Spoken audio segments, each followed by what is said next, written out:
left. We are going to go to the Member of Parliament for Labrador right now. Joining us, I'm guessing in Ottawa tonight, Yvonne Jones. Welcome back to the show. How are you?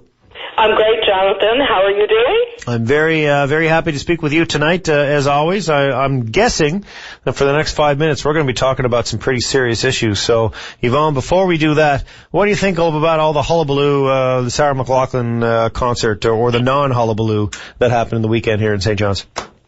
Listen, she's a great entertainer. I don't agree with her perspective on the seal hunt, and I've made a decision as just one person in Newfoundland and Labrador that those who don't support the sealing industry, I don't support them. And, I know there was a lot of people in the province who went out to see her this weekend, but those who had an opportunity to meet her or an opportunity to make a point, I hope they made a point to her as well about how important the sealing industry is to our province, to our people, that it is a sustainable hunt.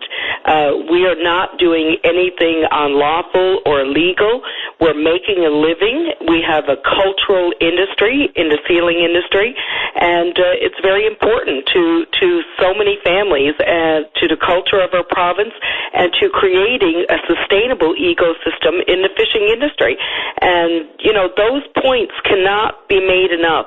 So, that's two singers that I really like that have come out against the seal hunt. Brian Adams as well, which really disappointed me.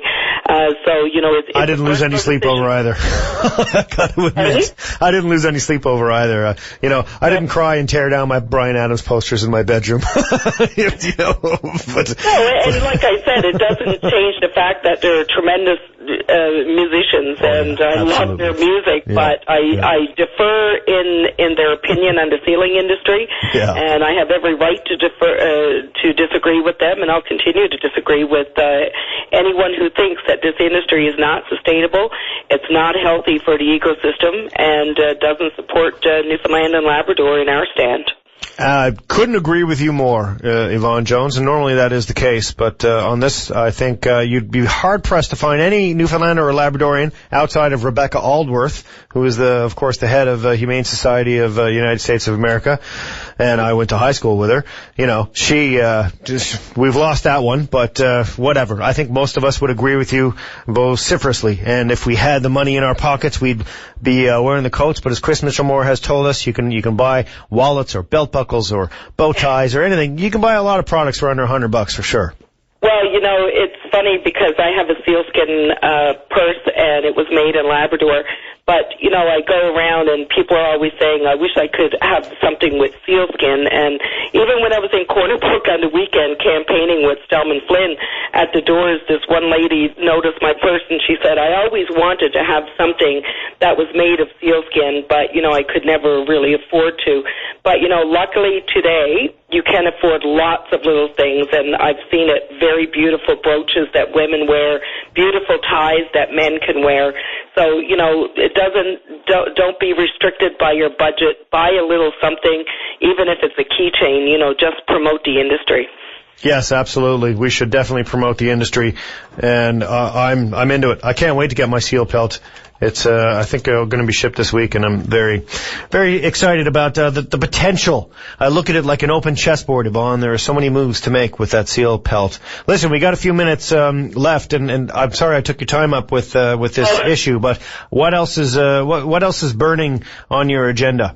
Well, I have two very important issues burning for me right now, and a lot of people in Labrador.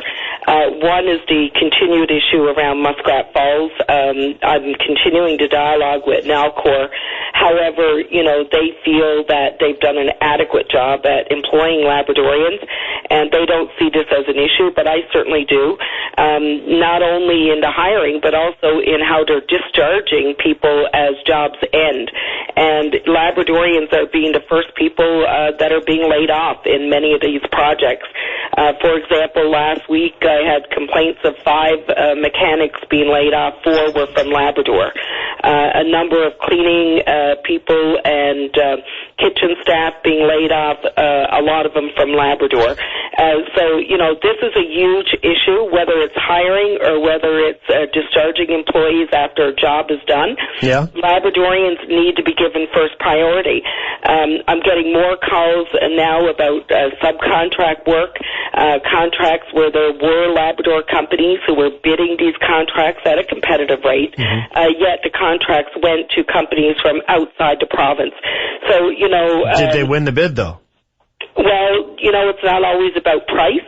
There are other factors that apparently come into play. Does the benefit agreement determine that you, even if the Labradorian bid is higher than the lowest bid, that they would win the contract? That doesn't make much sense to me.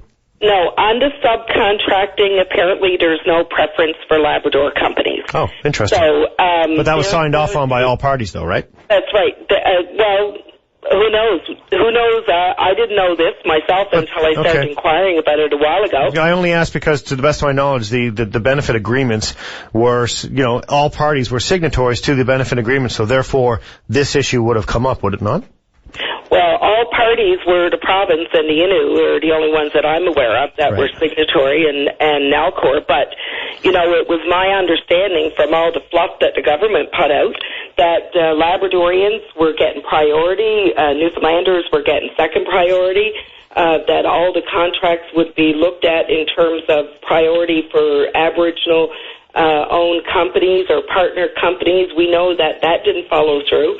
When we started looking at subcontracting companies, we were realizing that, they can actually sole source them. So if I'm a Staldy or I'm Ballard or one of those big companies who's got a contract there, I can sole source, and that's why we're seeing a lot of companies today working there from New Brunswick, Nova Scotia, Alberta, and not companies from our own province. So what I've asked Nalcor to do is I want to do an audit on what's happening there. I want them to be serious and pay attention to this, and actually I think the Premier should be serious and be paying attention to this. Listen, I've spoken with Nalcor, as you probably know, a couple of days ago about the hiring reports, and I have a Staldy.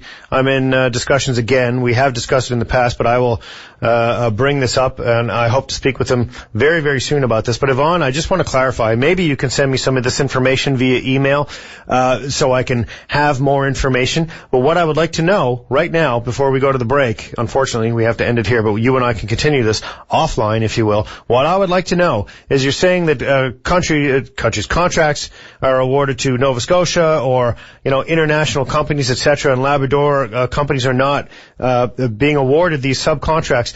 Are you able to say with confidence, 100% accuracy, that the companies in Labrador were capable of doing those particular subcontracted jobs? Is it an issue of capacity, or is it an issue of getting booted to the curb? Because if it is booted to the curb, we really need to look into this. But if it's on an equal playing level or an unequal playing level, that's what we need to find out. In other words, if there were no Labradorian companies that were able to do, I don't know, Space Ninja engineering, I don't know what the qualifications were, but there was a Nova Scotian company that is able to do that particular type of engineering. Wouldn't it be logical for them to get the particular contract if we want the job done correctly? Well, the contracts that I'm referring to, the capacity is there, the ability is there. And the other thing you need to understand is that this isn't a tender process. It's procurement. It's where companies can reach out to other companies and do sole sourcing. They can ask them to submit certain credentials or bids. They determine what it is they want, and they make the decision. And so I feel that Labrador companies, especially Newfoundland and Labrador companies, when you're looking at something like a helicopter contract and it goes to someone, when we have good helicopter companies in the province, they don't get to work. When we have engineering contracts or survey contracts, we have survey companies that are in the province in Labrador that was already doing work there, but yet another company is brought in from another province, and they don't get to work. These are the issues that I have problems with. Me too. If that's the case, I'm definitely there, and I'm going to ask those questions as early as 9:30 tomorrow morning to Staldy, and I'll get on the horn around 9:35 to Nalcor. Yvonne Jones, we have to go. We're over time. But please, let's continue this conversation via email, because I'd like to, maybe you can help me with the exact questions that you want answers to. I'll see what I can get done. I don't don't want you to just single out Estalde. There are other companies there as well. The biggest company gearing up there now is a company called Villards. Villards, okay. You need to know who the players are and what's happening, and unfortunately, even people that are applying for jobs now don't even know who half the companies are. They don't even know who they are. Well, let's well, I have a list of players, but maybe it's not complete, so help me out. Drop me a line and we'll continue this. Thanks so much. I appreciate learning about this, and I gotta wish you a good evening. Okay, great. All right. I'll talk to you about Wabush another evening. Thank you. Much appreciated. Take care, Yvonne. Bye-bye.